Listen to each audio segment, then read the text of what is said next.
It's interesting right now. I feel like we were at the beginning 20 years ago, because in downtowns, we're starting to have to come back to life again. We had a lot of unrest in 2020. People have found a way not to come to work. I don't know how they do that, but I guess it's a nice gig. So we're trying to recruit people back into the downtown. So we're jumping back in and learning how to do all those things we did at the beginning before we revitalized the downtown. Adaptive reuse is where we start. Yeah. We take a 150-year-old building, a 100-year-old building that's been empty for 20 years and bring it back into retail, residential, and office for the first time in decades. And, one of the things that happened legislatively was we were able to adopt the North Carolina Rehab Code, which was the New Jersey Code, which allowed you to change in existing buildings from one use to another without bringing it to all new code. And that's what allowed us to do what we've done. Now, we haven't been as heavily involved in residential. We did some, but it's been primarily retail and office. But that was just a choice because I thought we were underserved. And, we wanted people to come in and do the bigger residential pieces, but it's just, a little bit of a tweak in doing that. Yeah, when you say it's getting a lot of attention, I would probably say that everyone's talking about it because nobody knows what's going on and what's going to happen.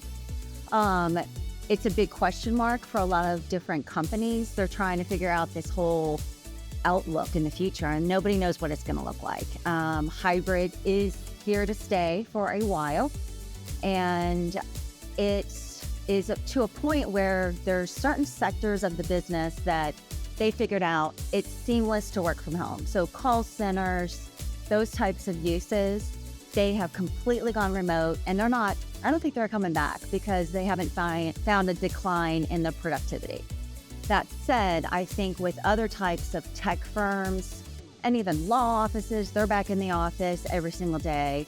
A report recently said the first time since the pandemic happened, we are at 50% occupancy across the country. And so that's enlightening. That's a good sign.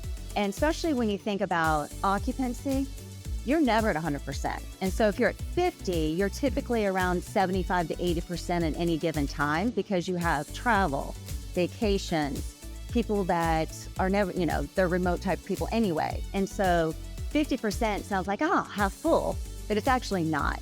When you look at the average is around 75 to 80% occupancy. We're fortunate that we live and work where we do because that's obviously we're able to attract new people coming in and want to relocate and needing apartments. There's a big need out there of houses and apartments, and we're trying to do our best to provide those. To your point, we have dissected what it costs to convert brand new office space, virgin office space into apartments, and it can be done. And it is very expensive to be done. But if you're in a core, like an uptown Charlotte or downtown Raleigh, the rents do justify the needs.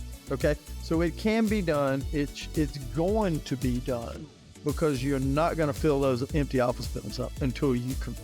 And it will not happen in 10 years because it's just not going to correct itself that quick.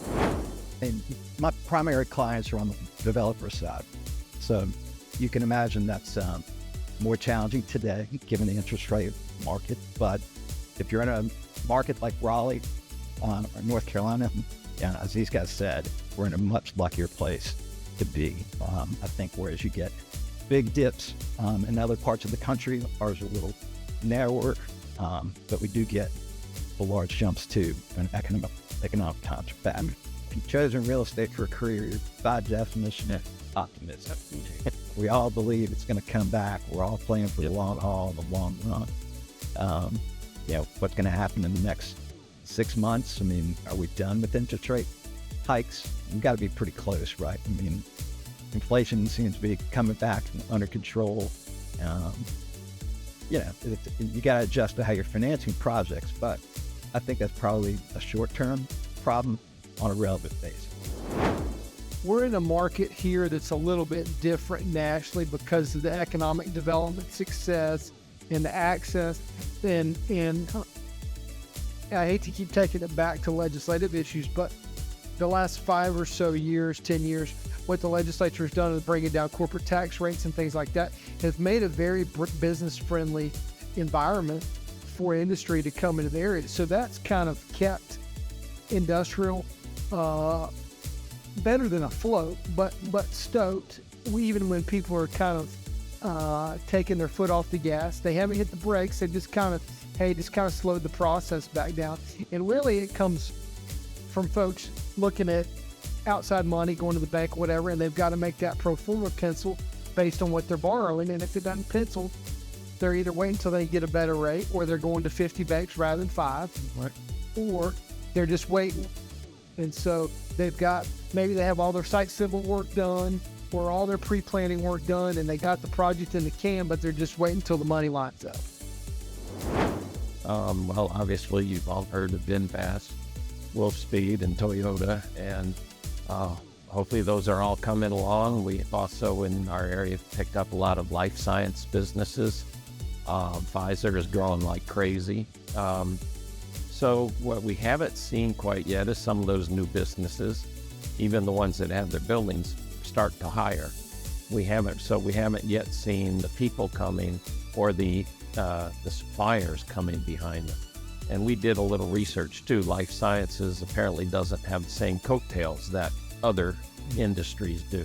What's really interesting, we were at a event in Johnson County about economic development, and most of what was talked about was Lee County because of the regionalism and how Sanford has gone out and reached out and other cities to come back in. So there's all the way from Fuquay, Varina, and Holly Springs to Asheboro, and from probably Greensboro down to Sanford. All the governments are working together, and people working together, and that's not something you normally see.